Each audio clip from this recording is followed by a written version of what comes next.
So the topic of today's sermon is comparison.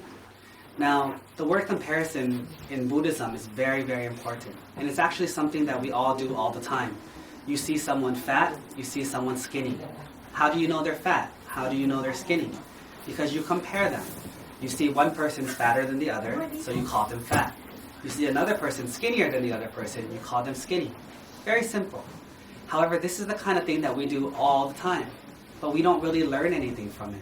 We just use it and we criticize people and we say mean things sometimes and we make judgments.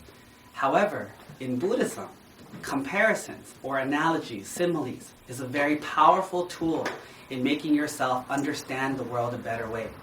Now let me give you an example. Back in the Buddha's day, the Buddha met one of the most famous kings of that era.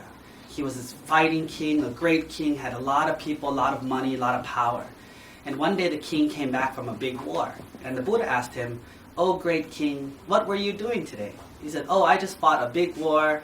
I just finished a lot of government stuff, and I just put all my money away, and I just passed all the food out, just doing a lot of king stuff."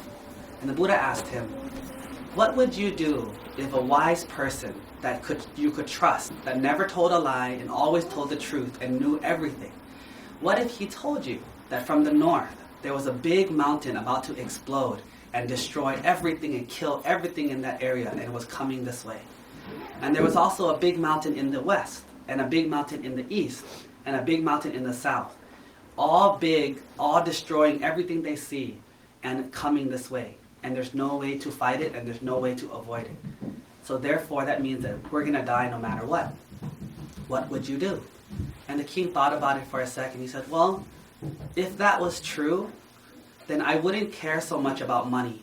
I wouldn't care so much about fighting. I wouldn't care so much about killing.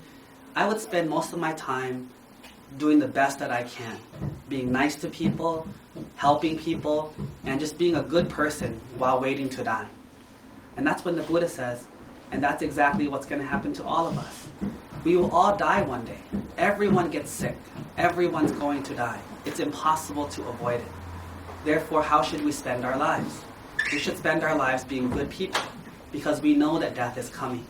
Not because we avoid it and pretend like all the money and the songs and the fun things are most important, but because we know death is coming, we have to make our life worth it.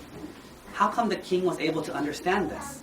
Yesterday he didn't, but today he did, because he used the power of comparison. But not only do we compare, you have to compare, but in Buddhism we teach one extra step. Compare and then learn from it for yourself.